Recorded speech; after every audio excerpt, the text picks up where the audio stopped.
Hello doctors. तो आज का हमारा टॉपिक है ब्लड क्लॉटिंग। इस पूरी लेक्चर के दौरान अगर आपको कहीं कोई डाउट आता है तो आप कमेंट सेक्शन में ड्रॉप कीजिएगा। हम कोशिश करेंगे कि हम आपके सारे सवालों के जवाब दे पाएं। चलिए स्टार्ट करते हैं आज का अपना टॉपिक ब्लड क्लॉटिंग। तो ब्लड क्लॉटिंग क्या होता है पहले वो समझिएगा। तो ब्लड क्लॉटिंग एक मेथड है। किसका मेथड है? Method of haemostasis. तो ये एक हीमोस्टेसिस का एक मेथड है। अब आपको समझना पड़ेगा कि हीमोस्टेसिस क्या होता है। तो हीमोस्टेसिस का मतलब होता है stoppage of bleeding, stoppage of bleeding at the site of injury, at the site of injury. कहने का मतलब है कि अगर आपकी मान लीजिए कहीं चोट लग जाती है, आपकी क्या लग जाती है, कहीं चोट लग जाती है, इंजरी हो जाती है और वहां ब्लड वेजल्स रप्चर कर जाती हैं। तो वहां अगर ब्लड वेजल्स रप्चर कर जाती हैं तो वहां से ब्लीडिंग स्टार्ट हो जाती है। तो हमारी बॉडी चाहती है कि इस ब्लीडिंग को जल्दी से जल्दी रोका जाए, नहीं तो इंसान की क्या हो जाएगी, डेथ हो जाएगी। तो हमारी बॉडी क्या करती है, इस ब्लीडिंग को रोकना चाहती है। पर इस ब्लीडिंग को रोकना हमारी बॉडी के द्वारा इस ब्लीडिंग को रोकना वही क्या कहलाता है, हीमोस्टेसिस कहलाता है। तो basically haemostasis is a phenomena of stoppage of bleeding at a site of injury. अब हीमोस्टेसिस जो हमारी बॉडी परफॉर्म करती है यानी इस ब्लीडिंग को रोकती है, तो वो तीन तरीके से रोकती है। एक तरीका जो हमने बताया था आपको प्रीवियस लेक्चर में, इनके बारे में हमने बहुत डिटेल में बात की है। जो एक तरीका हमने जो बताया था वो था वैसोकॉन्स्ट्रिक्शन, कि वैसोकॉन्स्ट्रिक्शन की हेल्प से हीमोस्टेसिस होता है। दूसरा जो तरीका बताया था हमने platelet plug formation, platelet plug formation की हेल्प से क्या किया जाता है, हीमोस्टेसिस परफॉर्म होता है। ठीक है। और तीसरा जो तरीका हमने बताया था वो बताया था ब्लड क्लॉटिंग। ठीक है। तो पहले और दूसरा तरीका ये हमने प्रीवियस वीडियो में, जस्ट प्रीवियस वीडियो हमने एक बनाया है, हीमोस्टेसिस नाम से एक वीडियो बनाया है, उसमें बहुत डिटेल से डिस्कस किया है। आज जो हम डिस्कस करेंगे वो ब्लड क्लॉटिंग के बारे में डिस्कस करेंगे। तो ये तीन तरीके थे जिसकी हेल्प से हीमोस्टेसिस किया जाता है, यानी ब्लीडिंग को रोका जाता है। आज उसमें से हम ब्लड क्लॉटिंग को डिटेल में पढ़ेंगे। चलिए स्टार्ट करते हैं ब्लड क्लॉटिंग। ठीक है।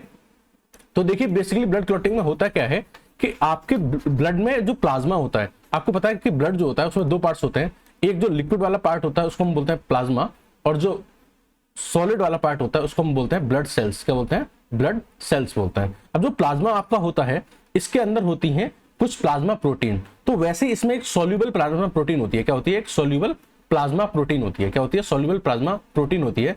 इस सोल्यूबल प्लाज्मा प्रोटीन का नाम है बेसिकली फाइब्रिनोजन। क्या नाम है? फाइब्रिनोजन। तो हमारे ब्लड के प्लाज्मा में पाई जाती है सोल्यूबल प्लाज्मा प्रोटीन, जिसको हम बोलते हैं फाइब्रिनोजन। कुछ फैक्टर्स की हेल्प से इस सोल्यूबल प्लाज्मा प्रोटीन को हम इनसोल्यूबल फाइब्रिन स्ट्रैंड्स में कन्वर्ट कर देते हैं। इस तरीके से किस में कन्वर्ट कर देते हैं? इनसोल्यूबल फाइब्रिन स्ट्रैंड्स में कन्वर्ट कर देते हैं। और उसके बाद क्या करते हैं, हम इन फाइब्रिन स्ट्रैंड्स की हेल्प से एक नेटवर्क बनाते हैं। क्या बनाते हैं? एक नेटवर्क बनाते हैं। इस तरीके का एक नेटवर्क बनाते हैं। अच्छा, इस नेटवर्क का क्या होगा, अभी मैं अगर आपको शॉर्ट में समझा दूं तो इस नेटवर्क का क्या होता है वो समझिएगा। कि मान लीजिए ये आपकी कोई ब्लड वेसल है, पर इसमें यहाँ पे क्या हो जाता है, कोई डैमेज हो जाता है, इस जगह पे कोई डैमेज हो जाता है, तो यहाँ पे आके इकट्ठा हो जाती हैं प्लेटलेट्स। क्या इकट्ठा हो जाती हैं? प्लेटलेट्स आके इकट्ठा हो जाती हैं इस ब्रोकन डाउन जगह की सीलिंग करने के लिए। ये जो ब्रोकन डाउन जगह थी इसकी सीलिंग करने के लिए, ताकि यहाँ से जो ब्लड है वो बाहर न निकल जाए। ठीक है। लेकिन जो प्लेटलेट्स की जो सीलिंग होती है इसको हम बोलते हैं प्राइमरी प्लेटलेट प्लग। क्या बोलते हैं? प्राइमरी प्लेटलेट प्लग बोलते हैं। अब ये जो सीलिंग है ये एक्चुअली लूज है, इससे चांसेस होते हैं कि ब्लड बाहर निकल सकता है। अगर इंजरी बड़ी है, अगर वो गैप बड़ा है तो हम क्या करते हैं, इस प्लेटलेट प्लग के ऊपर ये जो हमारा जो मेश ऑफ फाइब्रिन था, ये जो मेश ऑफ फाइब्रिन था इसको हम बिछा देते हैं। और इससे हम क्या कर देते हैं, इनकी टाइट पैकिंग कर देते हैं। क्या कर देते हैं? इनकी टाइट पैकिंग कर देते हैं। क्या कर देते हैं? Tight packing. तो अब जो ये टाइट पैकिंग हो गई है इस प्राइमरी प्लेटलेट प्लग की, इसमें क्या ऐड हो गए हैं? Meshwork of fibrins. तो अब इसमें मेशवर्क ऑफ फाइब्रिन्स ऐड हो गए हैं, तो अब इसको हम बोलते हैं सेकेंडरी प्लेटलेट प्लग। क्या बोलते हैं? Secondary platelet plug. अब ये सेकेंडरी प्लेटलेट प्लग अगर मान लीजिए ब्लड वेजल्स के अंदर बनता है, इनसाइड, अगर इनसाइड ब्लड वेजल बनता है यानी ब्लड वेजल के अंदर बनता है, यहां कहीं बन जाता है, तो हम इसको बोलते हैं थ्रोम्बस। क्या बोलते हैं? थ्रोम्बस बोलता है। ठीक है। और ये आउटसाइड बनता है, कहां बनता है? आउटसाइड ब्लड वेजल बनता है। आउटसाइड ब्लड वेजल बनता है। मान लीजिए आपके यहाँ चोट लगी स्किन पे और यहाँ पे बन गया, यहाँ इस जगह पे बन गया, तो आउटसाइड ब्लड वेजल बन रहा है एट टिश्यू। कहां बन रहा है? टिश्यू पे बन रहा है। तो इसी को हम क्या बोलते हैं? क्लॉट बोलते हैं। क्या बोलते हैं? क्लॉट बोलते हैं। बात समझ में आ गई? चलिए इसी को थोड़ा डिटेल में समझते हैं। तो मैंने आपको बताया था कि ये फाइब्रिनोजन फाइब्रिन में कन्वर्ट हुआ और फाइब्रिन से क्या बन गया? मैश बन गया, एक मैश लाइक स्ट्रक्चर बन गया। अब देखो जहां इंजरी हुई थी मान लीजिए आपकी कहीं भी इंजरी हुई थी, वहां की जो ब्लड वेजल्स थी वो रप्चर हुई थी, तो ये जो ब्लड वेजल्स यहाँ पे रप्चर हुई है या डैमेज हुई है, इसको बोलते हैं डैमेज्ड एंडोथेलियम। क्या बोलते हैं? Damaged endothelium. क्योंकि आपकी जो ब्लड कैपिलरी होती है वो जिस सेल से मिलकर बनी होती है, उन सेल की लेयर को हम एंडोथेलियम बोलते हैं। तो मान लीजिए कि यहाँ की एंडोथेलियल डैमेज हो गई, यहाँ की एंडोथेलियम क्या हो गई? डैमेज हो गई, तो उसको बोलते हैं हम डैमेज्ड एंडोथेलियम। अब देखो, जो डैमेज्ड एंडोथेलियम की जो पास वाली सेल्स होती हैं, ये सेल्स, ठीक है, और जहां एंडोथेलियम डैमेज होती है उस जगह को हम बोलते उस जगह को अब हम बोलते हैं, वहां पे क्या अपीयर होता है? वहां पे आपको अपीयर होती है सब एंडोथेलियम। क्या अपीयर होती है? सब एंडोथेलियम। तो हुआ ये था कि इस जगह की एंडोथेलियम डैमेज हो गई। अब एंडोथेलियम डैमेज होगी तो उस एरिया में है क्या? अब तो उस एरिया में जो कुछ है उसको हम बोलते हैं सब एंडोथेलियम। और इस सब एंडोथेलियम में क्या प्रेजेंट होता है? कोलेजन फाइबर्स प्रेजेंट होते हैं। क्या प्रेजेंट होते हैं? कोलेजन फाइबर्स प्रेजेंट होते हैं। तो अब बेसिकली होता क्या है कि जो आपकी डैमेज्ड एंडोथेलियम थी उसके जो पास वाली सेल्स थी और ये जो कोलेजन फाइबर्स थे, इनसे निकलता है एक फैक्टर जिसको हम बोलते हैं वॉन विलिवरेंट फैक्टर। क्या बोलते हैं? Von Willebrand factor. क्या निकलता है? एक फैक्टर निकलता है, एक प्रोटीन होती है बेसिकली, ये फैक्टर वो निकलती है और इसको हम बोलते हैं वॉन विलिवरेंट फैक्टर। कहां से निकलता है? डैमेज्ड एंडोथेलियम के पास वाली सेल्स से और ये सब एंडोथेलियम सेल्स, सब एंडोथेलियम से जो कोलेजन फाइबर्स की मिलकर बनी हुई है, इनको हम बोलते हैं वॉन विलिवरेंट फैक्टर। अभी वॉन विलिवरेंट फैक्टर क्या करते हैं? जो आपके ब्लड वेजल्स में जो प्लेटलेट्स घूम रही होती हैं रैंडमली, इनको अपने से अटैच कर लेते हैं। क्या कर लेते हैं? इनको क्या कर लेते हैं? खुद से अटैच कर लेते हैं। अब इन प्लेटलेट्स का खुद से इन प्लेटलेट्स का वॉन विलिवरेंट फैक्टर से अटैच होना यही कहलाता है एडहेरेंस ऑफ प्लेटलेट्स। क्या कहलाता है? Adherence of platelets. एडहीर मतलब जुड़ना। अब तो ये प्लेटलेट जुड़ क्यों रही है इन वॉन विलिवरेंट फैक्टर से? क्या रीजन है? तो देखो होता क्या है, ये जो वॉन विलिवरेंट फैक्टर है, ठीक है, ये एक प्रोटीन है। ये क्या है? एक प्रोटीन है। और इस प्रोटीन का कोई रिसेप्टर होगा, तो इस प्रोटीन का जो रिसेप्टर होता है वो प्रेजेंट होता है कहां?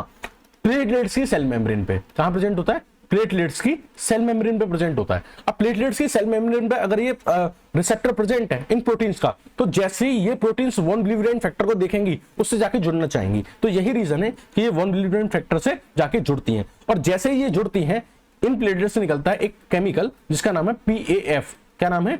PAF, जिसको हम बोलते हैं प्लेटलेट एक्टिवेटिंग फैक्टर। क्या बोलते हैं? Platelet activating factor. अब ये जो प्लेटलेट एक्टिवेटिंग फैक्टर है, ये क्या करेगा? ये अपनी पास वाली जो प्लेटलेट्स हैं उनको एक्टिवेट करेगा, और जो इस ब्लड में अदर जो प्लेटलेट्स हैं जो फ्लो हो रही हैं उनको भी क्या करेगा? एक्टिवेट करेगा। ठीक है, तो इसका काम क्या होगा? Activation of platelets. देखो, अब तक जो ये प्लेटलेट्स थी ये इनएक्टिव स्टेज में थी। कैसी थी? इनएक्टिव स्टेज में थी। जैसे PAF निकलेगा तो जो ये वॉन विलिवरेंट फैक्टर से जो बाउंड थी प्लेटलेट्स और जो ब्लड के प्लाज्मा में घूम रही थी, वो इनएक्टिवेट प्लेटलेट्स अब किस में कन्वर्ट हो जाएंगी? एक्टिवेट प्लेटलेट्स में कन्वर्ट हो जाएंगी। किसमें? एक्टिव प्लेटलेट्स में कन्वर्ट हो जाएंगी। किसमें? एक्टिव प्लेटलेट्स में कन्वर्ट हो जाएंगी। और जो एक्टिव प्लेटलेट्स जो होती हैं ये एक्चुअली रिलीज करती हैं एक केमिकल जिसका नाम है थ्रोम्बोक्सिन A2। क्या रिलीज करती है? एक केमिकल जिसका नाम क्या है? Thromboxane A2। अभी जो थ्रोम्बोक्सिन A2 जब निकलता है इन प्लेटलेट से, तो ये बिल्कुल ऐसे समझिए कि ये वॉन विलिवरेंट फैक्टर था, ये वॉन विलिवरेंट फैक्टर था, और इन वॉन विलिवरेंट फैक्टर से कौन अटैच हुई? प्लेटलेट्स अटैच हुई। इस तरीके से प्लेटलेट्स अटैच हुई, ठीक है। और इन प्लेटलेट्स से निकला एक और केमिकल जिसका नाम क्या है? जिसका नाम है थ्रोम्बोक्सिन A2। क्या नाम है? Thromboxane A2। थ्रोम्बोक्सिन A2 यहां से रिलीज हुआ। अब ये थ्रोम्बोक्सिन A2 क्या करेगा? ये एक फेविकॉल की तरह होता है। ऐसे समझिए किस तरह होता है? ये एक फेविकॉल की तरह होता है। और ये क्या करेगा? अपने ऊपर बहुत सारी प्लेटलेट्स अटैच करेगा। क्या करेगा? बहुत सारी प्लेटलेट्स अटैच करेगा। तो इस थ्रोम्बोक्सिन A2 की वजह से क्या करेगा? क्या होगा? बहुत सारी प्लेटलेट अटैच हो जाएंगी। बिल्कुल ऐसे समझिए कि ये जो जहां आपके चोट लगी थी, जो चोट लगी थी, अब वहां पे क्या बन जाएगा? प्लेटलेट्स का एक प्लग बन जाएगा। प्लेटलेट्स का एक प्लग बन जाएगा। बहुत सारी प्लेटलेट्स यहाँ पे क्या हो जाएंगी? इकट्ठा हो जाएंगी। क्योंकि क्यों हो रहा है ऐसा? क्योंकि जो एक्टिवेटेड प्लेटलेट्स हैं वो एक chemical, glue like chemical release कर रही है जिसका नाम है थ्रोम्बोक्सिन A2। तो थ्रोम्बोक्सिन A2 क्या करता है? एग्रीगेशन ऑफ प्लेटलेट्स करता है। क्या करता है? Aggregation of platelets. ठीक है, तो यहाँ पे क्या बन जाता है? एक प्लग बन जाता है। ठीक है, अब देखो ये जो प्लग बन गया है इसको हम बोलते हैं प्राइमरी प्लेटलेट प्लग। क्या बोलते हैं? प्राइमरी प्लेटलेट प्लग बोलते हैं इसको। ठीक है, अब ये जो प्राइमरी प्लेटलेट प्लग है इसकी कवरिंग कर दी जाती है इस मैस ऑफ फाइब्रिन से। किससे? इस मैस ऑफ फाइब्रिन से। तो ये जो मैस ऑफ फाइब्रिन है वो अब इसके ऊपर बिछा दिया जाता है। क्या कर दिया जाता है? इसके ऊपर बिछा दिया जाता है। और जैसे ही मैस ऑफ फाइब्रिन इसके ऊपर बिछा दिया जाता है तो जो ये प्राइमरी प्लेटलेट प्लग पहले किस टाइप का था, लूज नेचर का था। कैसा नेचर का था, लूज नेचर का था। तो अब ये कन्वर्ट हो जाता है किसमें, सेकेंडरी प्लेटलेट प्लग में। किसमें, सेकेंडरी प्लेटलेट प्लग में। ठीक है, जो क्या होता है, एक टाइट पैकिंग होती है। कैसी होती है, एक टाइट पैकिंग होती है। कैसी होती है, एक टाइट पैकिंग होती है। बात समझ में आ गई। सेकेंडरी प्लेटलेट प्लग में कन्वर्ट हो जाता है, जो कैसा होता है, एक टाइट पैकिंग होती है। अब ये सेकेंडरी प्लेटलेट प्लग मान लीजिए अगर कहीं बाहर बन रहा है, जहां आपके चोट लगी है आउटर टिश्यू पे, अगर वहां बन रहा है, अगर ये आउटसाइड द ब्लड है टिश्यू पे बन रहा है, तो हम इसको ब्लड क्लॉट बोलते हैं। और इसी फिनोमेना को, इस पूरे फिनोमेना को हम क्या बोलते हैं, ब्लड क्लॉटिंग बोलते हैं। जिसमें क्या करता है, ब्लड अपनी फ्लूइडिटी को लूज कर देता है। यहां क्या कर रहा है, ब्लड अपनी फ्लूइडिटी को लूज कर रहा है और कैसा बन रहा है, जेली मास लाइक कन्वर्ट हो जा रहा है। कैसा कन्वर्ट हो जा रहा है, जेली मास लाइक कन्वर्ट हो जा रहा है। तो ब्लड क्लॉटिंग समझ में आ रहा है। ब्लड क्लॉटिंग क्या है, इस ब्लड क्लॉट का फॉर्मेशन होना। इस ब्लड क्लॉट का फॉर्मेशन होने के प्रोसेस को हम क्या बोलते हैं, ब्लड क्लॉटिंग बोलते हैं। और इसमें होता क्या है कि जो ब्लड होता है वो अपनी फ्लूइडिटी जो होती है वो उसको लूज करता है और जेली लाइक बन जाता है। लेकिन कभी कभी ये क्लॉट जो होता है ये इनसाइड द ब्लड वेसल भी फॉर्म हो जाता है ड्यू टू एनी डिफेक्ट। या फिर मान लीजिए यही क्लॉट बनके अगर अंदर चला जाए, यही क्लॉट बनकर यहां से बनकर कहां शिफ्ट हो जाए, ब्लड वेसल्स में अंदर शिफ्ट हो जाए, तो इसी को हम बोलते हैं थ्रोम्बस। क्या बोलते हैं, थ्रोम्बस बोलते हैं। ठीक है, और ये थ्रोम्बस अगर कभी जाके किसी भी छोटी स्मॉल ब्लड वेसल्स को अगर ब्लॉक कर देता है, जब ये थ्रोम्बस फ्लो इस ब्लड स्ट्रीम के साथ फ्लो होके जाता है और कभी भी स्मॉल ब्लड वेसल्स को अगर ये ब्लॉक कर देता है, तो हम इसको क्या बोलते हैं, एम्बुलस बोलते हैं। तो आपको क्लॉट, थ्रोम्बस और एम्बुलस में डिफरेंस समझ में आ गया। एम्बुलेंस में डिफरेंस समझ में आ गया। अगर ये at the site of tissue, at the site of injury formation हो रहा है तो क्लॉट है, ब्लड वेसल के अंदर बन रहा है तो थ्रोम्बस है। और यही थ्रोम्बस अगर किसी स्मॉल ब्लड वेसल को ब्लॉक कर रहा है तो हम इसको क्या बोलते हैं, एम्बुलस बोलते हैं। बात समझ में आ गई, बात समझ में आ गई। चलिए अब डिस्कस करते हैं factor involve in blood clotting. तो देखो मैंने आपको एक चीज बताई थी कि ये जो फाइब्रिनोजन है, ये फाइब्रिन स्ट्रैंड्स पे कन्वर्ट होती है। हमको इसी प्रोसेस पे एक्चुअली फोकस करना है ब्लड क्लॉटिंग के कंसेप्ट में। तो ये कुछ फैक्टर्स की हेल्प से होता है, यानी फाइब्रिनोजन फाइब्रिन स्ट्रैंड्स में कन्वर्ट होती है with the help of certain factors. तो हम इन फैक्टर्स को ही क्या करेंगे, डिटेल में समझेंगे कि ये क्या फैक्टर्स हैं, ये कौन से फैक्टर्स हैं। तो हमको क्या समझना है, factors involve in blood clotting. तो देखो मोर देन 50 ऐसे केमिकल सब्सटेंस होते हैं जो इन्वॉल्व होते हैं ब्लड क्लॉटिंग में, यानी 50 से ज्यादा केमिकल्स ऐसे होते हैं जो इन्वॉल्व होते हैं ब्लड कोगुलेशन में। जो कुछ ऐसे होते हैं जो ब्लड क्लॉटिंग को सपोर्ट करते हैं, उनको प्रोकोगुलेंट्स बोलते हैं, और कुछ ऐसे होते हैं जो ब्लड क्लॉटिंग को अपोज करते हैं, उनको एंटीकोगुलेंट बोलते हैं। ठीक है, अब ये प्रोकोगुलेंट और एंटीकोगुलेंट इन दोनों में क्या चलती है, आपस में कंपटीशन चलता है। जो डोमिनेट करेगा उसी के अकॉर्डिंग डिसाइड होगा। अगर एंटीकोगुलेंट डोमिनेट करते हैं, अगर मान लीजिए एंटीकोगुलेंट डोमिनेट करते हैं तो ब्लड क्लॉट नहीं होगा, और अगर ये डोमिनेट करते हैं, प्रोकोगुलेंट डोमिनेट करते हैं, तो क्या होगा, ब्लड क्लॉट होगा। बात समझ में आ गई, तो ब्लड क्लॉट होगा। अब देखो इन दोनों के बीच में बैलेंस जो होता है या वही डिसाइड करता है कि ब्लड क्लॉट होगा कि नहीं। अगर आप नॉर्मल कंडीशन में देखें, अगर आपको कोई इंजरी नहीं हुई है, आपका ब्लड नॉर्मल फ्लो हो रहा है आपके ब्लड वेसल्स में, तो उस टाइम पे नॉर्मल कंडीशन में कौन एंटीकोगुलेंट्स जो होते हैं वो डोमिनेट करते हैं, यानी ये डोमिनेट करते हैं और आपका ब्लड क्लॉट नहीं होता है। लेकिन मान लीजिए अगर आपकी ब्लड वेसल्स कहीं रप्चर कर जाती है तो प्रोकोगुलेंट जो होते हैं वो एक्टिव हो जाते हैं, वो डोमिनेट कर जाते हैं और आपका ब्लड कोगुलेट हो जाता है। अब कौन बहुत मोर देन 50 फैक्टर्स मैंने आपको बताए थे कि वो इंपॉर्टेंट होते हैं ब्लड क्लॉटिंग में। कुछ प्रोकोगुलेंट होते हैं, कुछ एंटीकोगुलेंट होते हैं। ठीक है, यहां हम डिस्कस करेंगे कुछ फैक्टर्स के बारे में जो ब्लड क्लॉटिंग में हेल्प करते हैं। यानी हम बेसिकली डिस्कस करने जा रहे हैं कुछ प्रोकोगुलेंट्स के बारे में। किसके बारे में, कुछ प्रोकोगुलेंट्स के बारे में, कुछ क्लॉटिंग फैक्टर्स के बारे में, यानी उन फैक्टर्स के बारे में जो ब्लड क्लॉटिंग में हेल्प करेंगे, जो हमारे ब्लड में प्रेजेंट होते हैं या फिर जो हमारे इंजर्ड टिश्यू के द्वारा रिलीज किए जाते हैं ब्लड क्लॉटिंग के पर्पज को पूरा करने के लिए।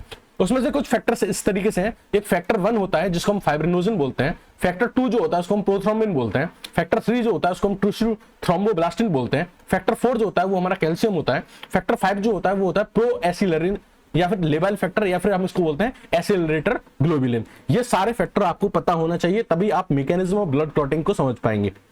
ठीक है, जो फैक्टर 6 होता है ये अननोन है। फैक्टर 6 जो है वो अनडिस्कवर्ड या अननोन है। और जो फैक्टर 7 होता है उसको हम बोलते हैं स्टेबल फैक्टर, प्रो कन्वर्टिंग या फिर सीरम प्रोथ्रोम्बिन कन्वर्जन एसिलरेटर, SPCA। ठीक है, जो आपका फैक्टर 8 होता है इसको हम बोलते हैं एंटी हीमोफिलिक फैक्टर या फिर एंटी हीमोफिलिक ग्लोबुलिन, या फिर हम इसको बोलते हैं anti haemophilic factor A। Anti haemophilic factor A भी बोलते हैं। जो फैक्टर नंबर 9 होता है इसको हम क्रिसमस फैक्टर बोलते हैं, इसको हम प्लाज्मा थ्रोम्बोब्लास्टिन कंपोनेंट और एंटी हीमोफिलिक फैक्टर बी भी बोलते हैं। ठीक है, ये सारे फैक्टर्स आपको मुंह पे याद होने चाहिए, ये एग्जाम्स में एग्जर्टिज लिखने को आ जाते हैं। जो आपका फैक्टर 9 होता है उसको हम बोलते हैं क्रिसमस फैक्टर, मैंने आपको बता दिया। फैक्टर जो 10 होता है उसको स्टुअर्ट फैक्टर बोलते हैं। फैक्टर 11 जो होता है उसको हम बोलते हैं प्लाज्मा थ्रोम्बोप्लास्टिन एंटीसीडेंट, या इसी को हम बोलते हैं एंटी हीमोफिलिक फैक्टर सी। जो फैक्टर नंबर 12 होता है आपका उसको हैगमैन फैक्टर बोलते हैं। फैक्टर जो 13 होता है उसको हम बोलते हैं फाइब्रिन स्टेबलाइजिंग फैक्टर। एंड कुछ और फैक्टर्स होते हैं जैसे प्री क्रेनिन और फ्लेक्स, जिसका दूसरा ही नाम है फ्लेक्चर फैक्टर।